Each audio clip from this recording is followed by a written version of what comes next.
Now let's take a look at how we're going to sign out authenticated users when they click on this sign out button. So let's head to our sign out component.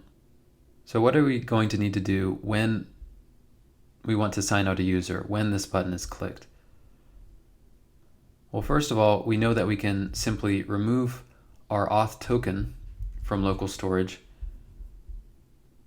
in order to kick them back to the register component.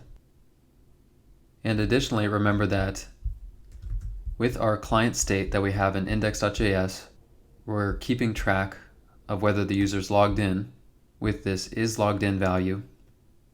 So not only do we want to manually remove the item from local storage, we also want to set isLoggedIn to false.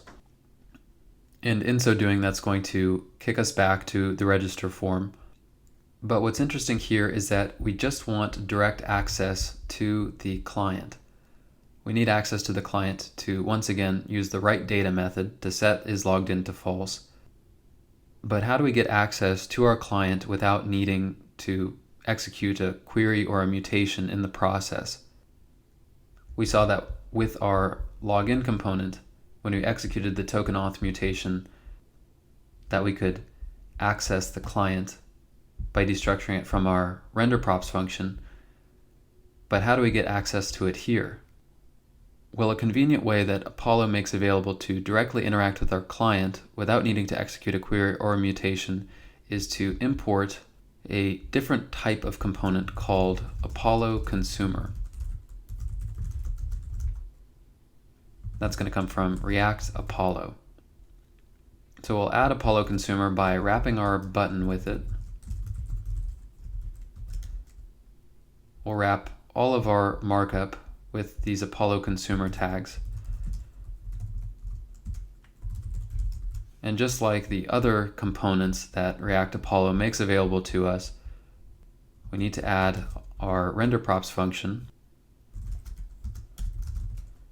And within the return, we can just open up a set of parentheses to immediately return all of the JSX. And we can highlight all of it and then move it between those parentheses. Then within the parameters of Apollo Consumer's function, we can just directly grab client. We don't need to destructure anything.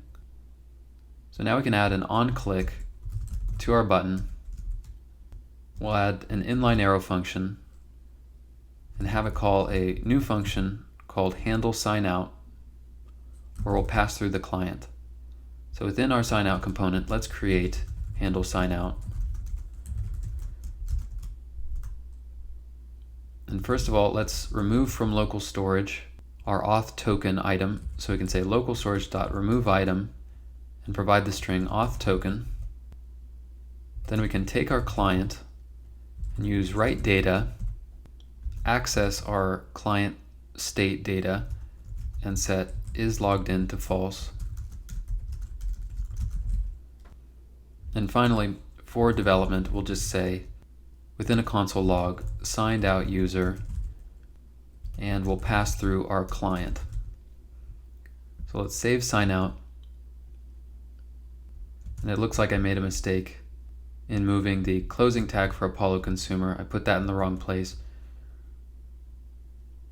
Now, if we have our application tab open in our console, we can see that when we click on sign out, our auth token's immediately removed and we're automatically kicked back to our register form. Note that another approach, instead of setting isLoggedIn to false to kick us back to the register form, is if we take a look at our console and look at the client object that we get. If we look at our Apollo client, note that there's this reset store method. And if you execute that, that's going to remove all of the state that we set up within client state, which accomplishes the same thing.